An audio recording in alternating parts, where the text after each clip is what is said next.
Hey, welcome back to the Springs Radio Real Estate Show. I'm Cheryl Garlock with Colorado Front Range Properties. Thank you so much for tuning in to our show here today. My guest today is Lisa Hernandez with Bear Creek Mortgage.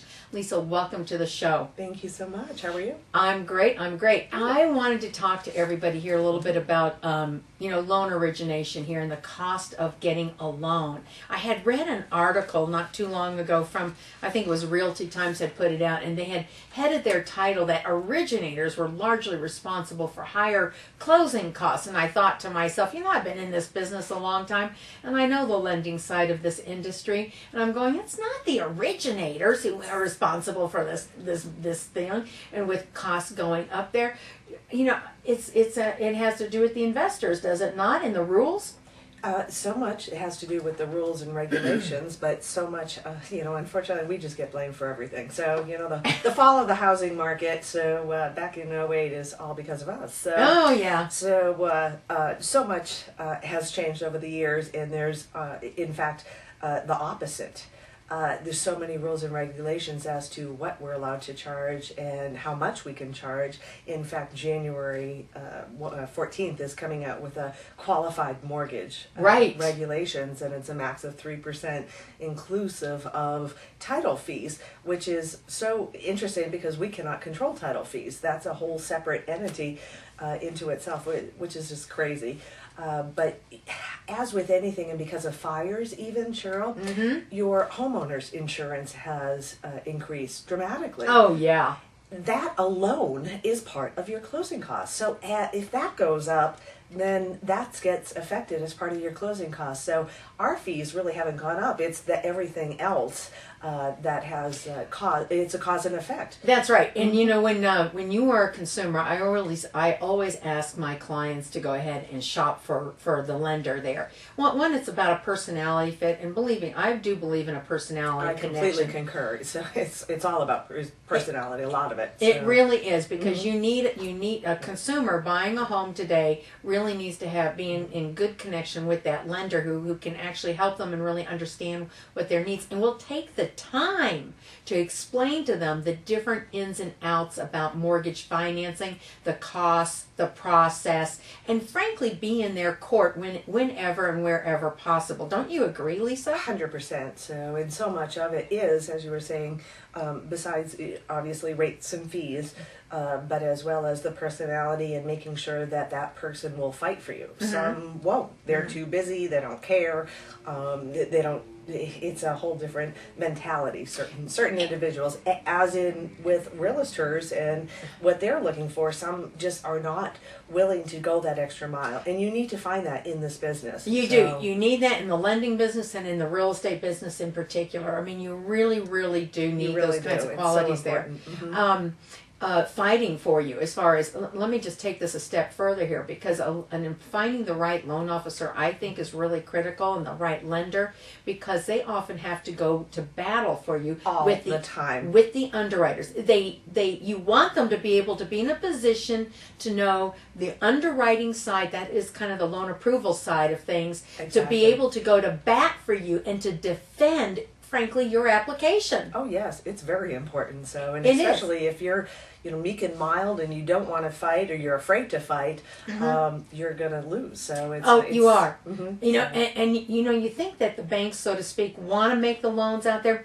They kind of do, they kind of don't. They don't want to make the lousy loans. Right. Well, everyone's afraid of what they call buybacks. So, and what happened, because of what happened in '08, '09, all those lending institutions, which were purchased by Fannie Mae or Freddie Mac, were actually being told that, okay, you didn't cross a T on this particular thing, so now you're going to buy back the whole loan. So lenders are afraid of buybacks, and that's why we do have rules and regulations.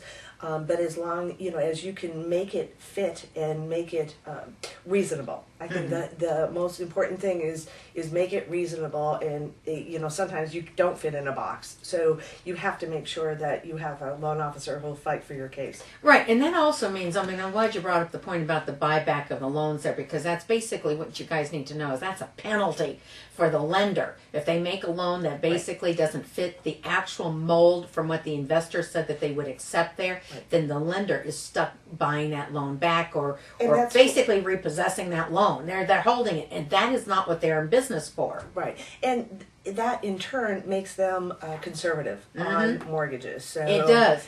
So you know what that really means, Lisa? That means that you as a consumer must be dealing with somebody who can take all of your consumer's information, the buyer's information, and really know how to analyze it, not do any second guessing. They need to have the experience. Everything up front. Everything up front, and the loan officer needs to be able to know, hey, look, my underwriter will accept this. No, that one will accept that. This one will accept that. No, that one will not do. We need to do this. We need to do that. Exactly. And you know when you want to know when you need to do those things? Way up front. Way up front. At the very front. beginning of anything. You do not want this in the 11th hour. Right. And I think something to denote is not everyone is going to fit in the box. No. And be perfect. Everyone has individual needs and history and so forth. So it's important as a loan origination officer to go ahead and figure out where does that have to go, because it's like chess. You know, you're 3 pieces into it in the role. So yeah, I like to equate that with chess and with bridge. it's very, very much true. It is very, very, very, very true.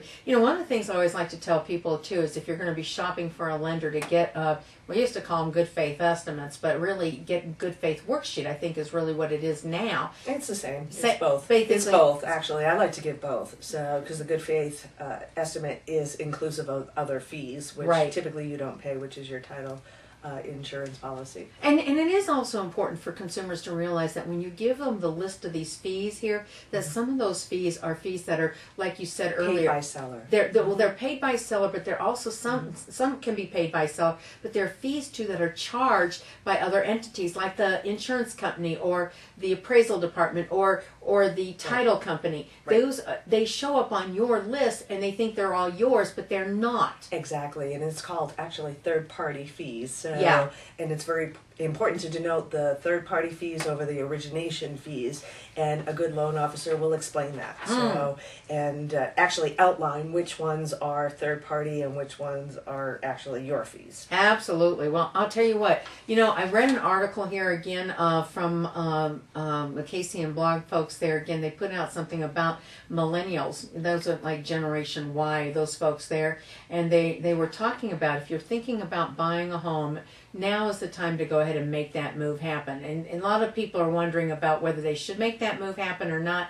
Now is absolutely the time because you've got the best interest rates, the money is cheap, and the rental prices are going to keep going up. No doubt about that. Absolutely true. I want to tell you that, you know, if you want to talk to somebody about who specializes in mortgage services and putting real estate together, give me a call, 719-321-7600. Stay tuned. Get your pen and paper ready for Property Showcase. We'll be